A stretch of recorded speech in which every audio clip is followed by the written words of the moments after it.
Mapalad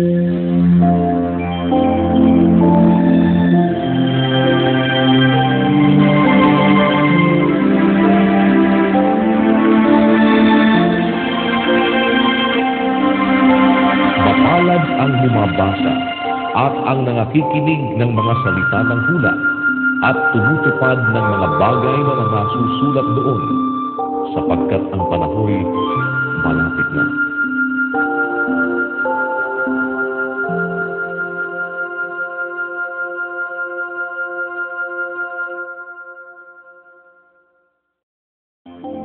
Gawa, Kapitulo 11. Nabalitaan nga ng mga apostol at ng mga kapatid na nangasa Judea na nagsitanggap din naman ang mga hintil ng salita ng Diyos.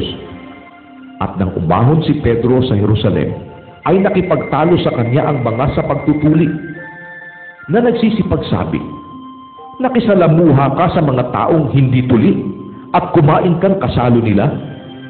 Datapwat si Pedro ang nagpasimula at ang kadahilanan ay isinaysay sa kanilang sunod-sunod na sinasabi, "Ako'y nananalangin sa bayan ng Joppe at sa kawalan ng diway nakakita ako ng isang pangitain na may isang sisidlang bumababa na gaya ng isang malapad na kumot na iniuhugos mula sa langit na nakabitin sa 4 na sulok at dumating hanggang sa akin.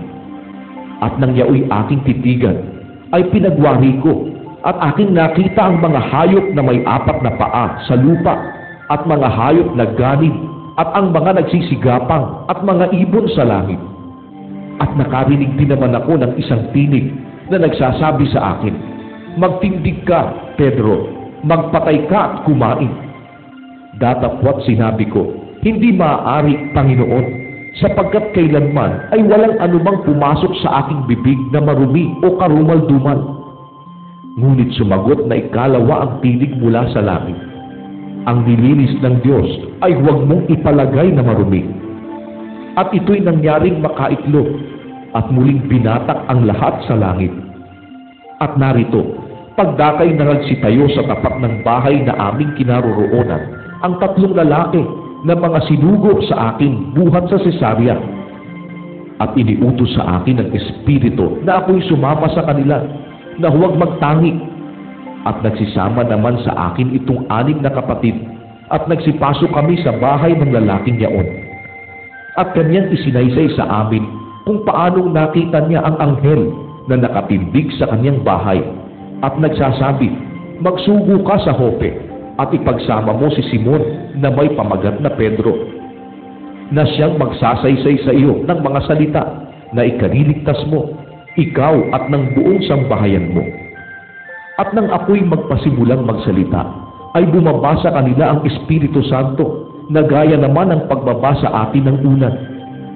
At naalaala ko ang salita ng Panginoon, kung paanong sinabi niya, 'Tunay na si Juan ay nagbautismo ng tubig, datapwat kayo'y babautismuhan sa Espiritu Santo.'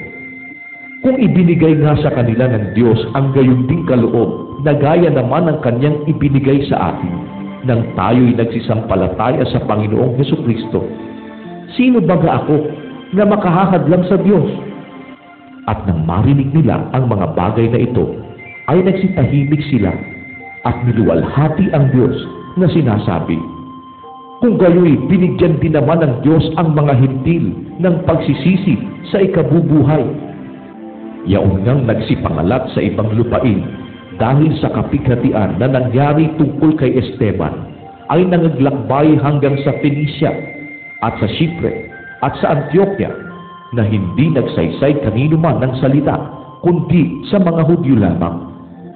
Datapwat may ilan sa kanila, mga taong taga Chipre at taga Cyrene, na nang sila'y magsidating sa Antioquia ay nangagsalita naman sa mga Griego na ipinangangaral ang Panginoong Hesus.